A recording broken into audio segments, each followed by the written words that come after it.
Well, finally, some progress with that curfew now ending. The NYPD is tallying up the number of people they took into custody from Tuesday afternoon until this morning. They say it's about 300 somewhere in that neighborhood. After all the high-end stores were looted in the past few days, vandals overnight really turned their attention to places like this Starbucks, where you see all the front windows just smashed out. There's a FedEx next door, also hit in a Pret Manger down the block here on Astor Place as well. That was smashed up. And while there were these arrests, it appears that this curfew and crackdown is starting to work.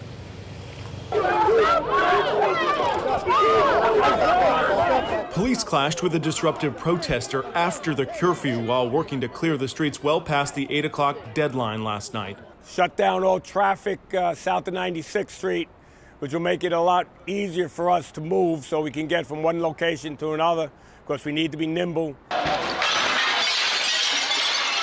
After this wild scene Sunday and Monday, the NYPD closed down Soho and other top retail targets to avoid a third night of widespread looting in the city.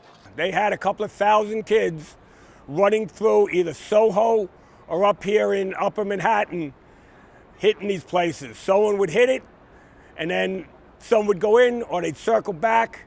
It was cat and mouse all day, but we made 700 arrests. So if there were 2,000 out here. Despite many being released without bail yesterday, the earlier curfew seemed to largely help curb the mayhem in Manhattan. Unquestionably, it has been a tough few days, and this early curfew has made a big difference. Everywhere I'm going, streets are much more empty, huge amount of NYPD presence. With some exceptions of looting overnight in some Chelsea stores and at this pizza restaurant.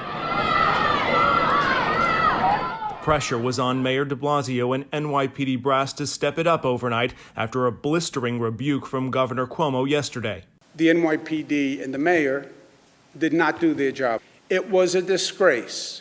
The mayor, hours later, demanded he apologize. He can attack me all he wants. I'm used to it from him. I think he's wrong.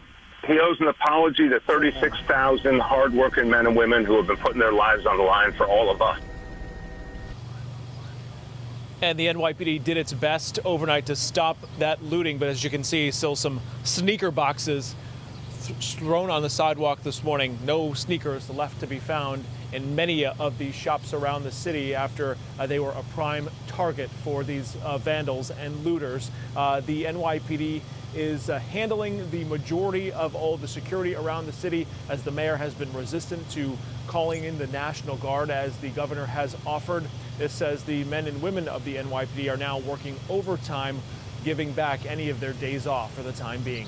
Live here in NoHo, I'm Anthony DiLorenzo, Pix 11 News.